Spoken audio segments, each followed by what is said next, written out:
여러분, 이 장면 익숙하시죠? 새벽부터 텐트를 치고 기다리는 오픈런, 온몸을 샤넬과 구찌, 루이비통 로고로 도배한 사람들 말이에요. 우리는 아주 오랫동안 이런 모습이 부의 상징이라고 믿어왔습니다. 특히 겨울이면 너도 나도 입고 다니는 그 팔뚝의 닭 모양 패치. 몽클레어는 성공한 직장인의 유니폼처럼 여겨지기도 했죠. 그런데 말이죠. 최근 대한민국 상위 0.1%, 진짜 올드머니라고 불리는 자산가들의 옷장에서 이 브랜드들이 조용히 사라지고 있다는 사실 알고 계셨나요?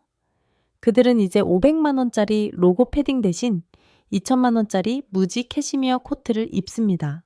남들이 알아봐 주길 바라는 마음을 통째로 버린 거예요. 왜 그들은 그토록 비싼 돈을 쓰고도 아무도 모르게 숨기기 시작했을까요? 오늘 이 영상을 끝까지 보시면 여러분의 소비관념은 물론 사람을 보는 눈 자체가 완전히 달라지실 겁니다.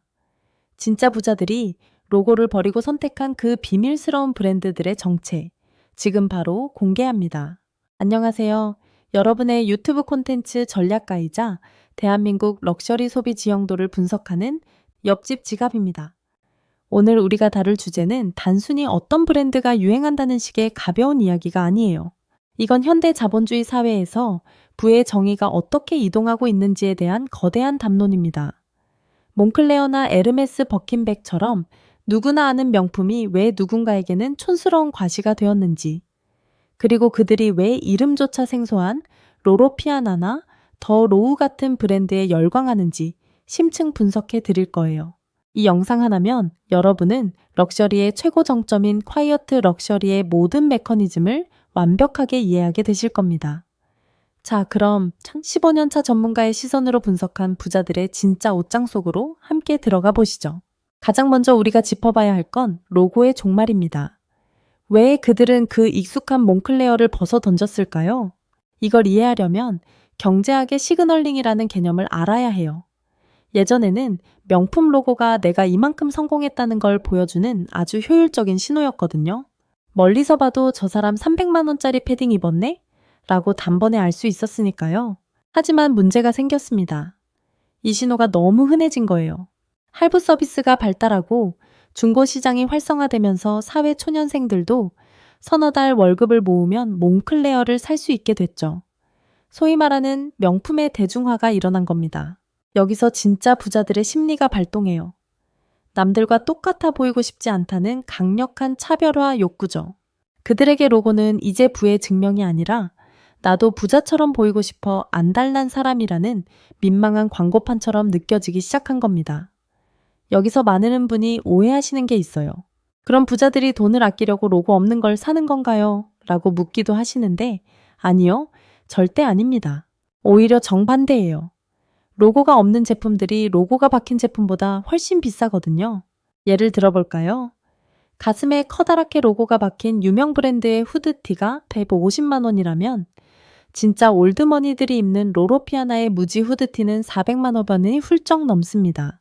로고라는 마케팅 비용을 뺀 대신 그 비용을 온전히 소재와 공정에 쏟아부었기 때문이죠. 대중은 가격표를 보지만 부자는 가치를 봅니다. 로고를 버렸다는 건 타인의 시선에서 해방되어 나의 피부가 느끼는 본질적인 만족에 집중하기 시작했다는 뜻이에요. 제가 예전에 컨설팅했던 한 IT 기업의 젊은 자산가 이야기가 있는데요. 그는 한때 람보르기니를 타고 온몸에 구찌를 두르고 다녔어요. 그런데 어느 날 중요한 비즈니스 미팅 자리에 나갔다가 큰 충격을 받았다고 해요. 상대방이었던 유럽의 오래된 가문 출신 파트너가 아주 수수한 감색 니트를 입고 나왔는데 그 부드러운 광택과 핏이 자신이 입은 화려한 명품들을 압도하는 느낌을 받았다는 거죠. 그 파트너가 입은 건 로고 하나 없었지만 나중에 알고 보니 전 세계에 몇 벌 없는 비큐나 소재의 맞춤복이었답니다. 그때 그 자산가는 깨달았대요. 진짜 권력은 소리 지르지 않는다는 걸요. 그날 이후 그는 몽클레어와 오프화이트를 모두 처분하고 브랜드 이름을 검색해도 잘 나오지 않는 이탈리아의 작은 공방 브랜드들로 옷장을 채우기 시작했습니다. 그렇다면 우리도 단순히 로고만 없으면 부자처럼 보일까요? 아닙니다. 로고가 이제 없는 대신 채워야 할 3가지 조건이 있어요. 첫째, 빛을 흡수하는 소재를 찾아야 합니다. 싸구려 합성 섬유는 빛을 받으면 번들거리지만 최상급 울이나 캐시미어는 빛을 은은하게 흡수해서 깊이감 있는 색감을 냅니다. 둘째, 어깨 라인의 마감을 확인하세요. 대량 생산되는 옷들은 패턴이 정형화되어 있지만 하이엔드 콰이어트 럭셔리는 어깨부터 소매까지 떨어지는 라인이 마치 사람의 피부처럼 유연합니다. 셋째, 무채색의 조화를 공부해야 해요. 베이지, 네이비, 차콜, 이 세 가지 색상만 제대로 활용해도 부의 아우라를 풍길 수 있습니다. 화려한 색깔은 시선을 분산시키지만 정제된 무채색은 사람 본연의 분위기를 강조하거든요. 로고가 없으면 사람들이 명품인 줄 모르지 않냐고요? 바로 그게 핵심입니다. 아무나 알아보지 못하게 하는 것, 그것이 그들의 목표예요. 같은 취향과 경제적 수준을 가진 사람들끼리만 알아보는 비밀 신호인 셈이죠. 비싼 소재는 관리가 힘들지 않냐는 질문도 많으신데 맞습니다. 그래서 관리할 수 있는 여유조차 부의 상징이 됩니다. 매번 전문 세탁을 맡기고 옷을 아껴 입을 수 있는 시간적, 경제적 여유 말이에요. 자, 로고를 버린 부자들이 가장 먼저 발길을 돌린 곳은 어디일까요? 힌트는 섬유의 보석이라 불리는 이탈리아 가문입니다.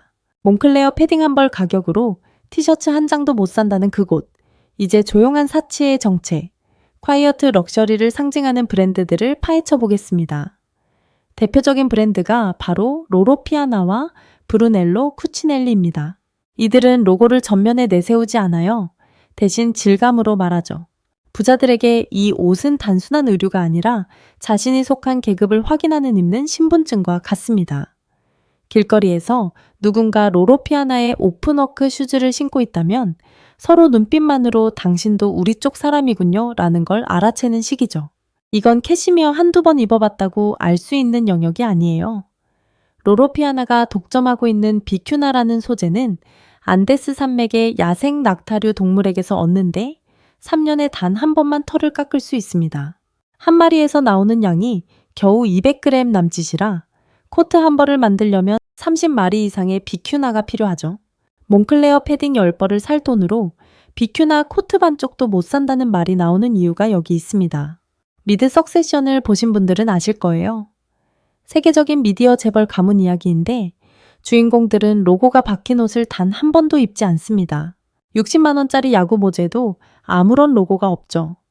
하지만 사람들은 그 모자가 로로피아나 제품이라는 걸 아는 것 자체가 이미 부의 상징이라고 분석합니다.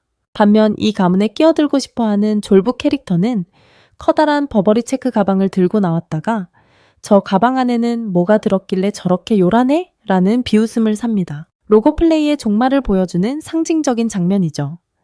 진짜 부자처럼 보이고 싶다면 컬러 팔레트를 먼저 공부하세요. 흰색보다는 약간의 베이지가 섞인 따뜻한 화이트, 즉 리치 화이트를 선택하시고요. 상의와 하의를 비슷한 색감으로 맞추는 톤온톤 코디를 활용해보세요. 그리고 브랜드 이름 대신 브루넬로 쿠치넬리의 은은한 모닐리 장식처럼 미세한 디테일에 주목하는 습관을 들여야 합니다. 옷보다 더 무서운 게 가죽이라는 사실도 아셔야 해요. 부자들은 이제 로고 가득한 명품백을 던져버리고 델보나 발렉스트라 같은 브랜드로 향합니다. 벨기에 왕실 납품업체인 델보는 에르메스보다 역사가 깊지만 가방 전면에 로고가 없습니다. 대신 특유의 버클 모양과 곡선만으로 품격을 드러내죠. 발렉스트라 역시 직선적인 디자인과 정교한 가죽 가공법으로 아는 사람만 알아보게 만듭니다. 대중 명품이 가죽의 상처를 가리기 위해 코팅을 할 때 이들은 모공이 살아있는 풀그레인 가죽 최상급만 선별해 장인이 수십 시간을 들여 완성합니다. 남자들의 세계에서는 벨루티가 그 역할을 합니다. 장인이 직접 붓으로 색을 입히는 파티나 공법은 신발 하나를 예술품으로 만들죠. 벨루티를 신는 사람들은 서로의 신발 관리 상태를 보며 그 사람의 성실함과 경제적 여유를 읽어냅니다. 이게 바로 진짜 부자들이 선택한 디테일의 힘이에요. 이런 브랜드들이 왜 백화점 1층에 없냐고요? 그들은 대중에게 노출되는 걸 꺼리기 때문입니다. 주로 VVIP, 라운지 옆이나 한적한 청담동 골목에 프라이빗하게 자리 잡죠. 아는 사람만 오게 만드는 게 그들의 전략입니다. 부자들이 1000만 원짜리 티셔츠를 사는 이유는 장인의 시간을 사기 위해서예요. 기계가 1분에 수백 벌 찍어낼 때 이들은 단추 구멍 하나를 위해 수백 번 손바느질을 합니다. 졸부는 나 이만큼 비싼 거 샀어 라고 외치지만 올드머니는 이 옷은 나를 가장 편안하게 해라고 말하죠. 타인의 시선보다 내 몸의 움직임을 방해하지 않는 정교한 패턴에 가치를 둡니다. 그래서 몽클레어의 빳빳한 나일론보다 구름처럼 가벼운 캐시미어 패딩을 선택하는 겁니다. 저 로우의 100만원짜리 면 티셔츠가 광고 한 번 없이 전 세계 자산가들의 필수템이 된 이유도 본질적인 기능에 집착했기 때문이죠. 우리도 부자들의 소비 철학을 따라 할 수 있습니다. 유행하는 옷 10벌 살 돈으로 정말 좋은 소재의 기본 아이템 한 벌을 사세요. 브랜드 이름 대신 안쪽의 케어 라벨을 보고 울, 코튼, 실크 함유량을 확인하는 습관을 지니세요. 그리고 무엇보다 수선에 투자하세요. 옷을 내 몸에 딱 맞게 정교하게 고치는 것만으로도 옷의 가치는 수배로 뜁니다. 마지막으로 가장 중요한 건 스텔스 웰스, 즉 돈 냄새 안 나는 여유입니다. 자산이 커질수록 그들은 안정과 효율을 위해 평범함이라는 보호색을 입습니다. 마크 저커버그의 회색 티셔츠가 싼 옷이 아니라 맞춤형 명품인 것처럼 돈을 쓰는 티를 안 내는데 돈을 더 많이 쓰는 게 진짜 스텔스 웰스입니다. 펀드 매니저들이 파타고니아 조끼를 입는 건 나는 전문가다라는 메시지를 던지는 소속감의 표현이죠. 하지만 옷을 완벽하게 입어도 말투가 거칠거나 자세가 구부정하면 순식간에 가짜처럼 보입니다. 부의 본질은 결국 태도에 있거든요. 서두르지 않는 여유, 조용하고 명확한 말투, 타인의 시선에 흔들리지 않는 자존감이야말로 콰이어트 럭셔리의 완성입니다. 낡았지만 정갈하게 관리된 옷을 입고 직원들에게 정중하게 대하는 노신사의 아우라는 로고가 없어도 모두가 알아봅니다. 오늘 이야기를 요약해 드릴게요. 첫째, 로고가 아닌 본질에 집중하세요. 둘째, 덜어내는 것이 더 채우는 것임을 기억하세요. 셋째, 부는 옷이 아니라 태도에서 완성됩니다. 지금 당장 옷장을 열어 로고에 의존했던 옷들을 정리하고 내 몸에 가장 잘 맞는 옷 한 벌을 정성스럽게 관리해 보세요. 브랜드 로고 뒤에 숨지 않는 여러분, 본연의 아우라가 빛나기 시작할 때 진짜 부의 감각이 깨어날 겁니다. 여러분이 생각하는 가장 우아한 브랜드는 무엇인가요? 댓글로 자유롭게 의견 남겨주세요. 영상이 도움되셨다면 구독과 좋아요 부탁드립니다. 지금까지 옆집 지갑이었습니다. 감사합니다.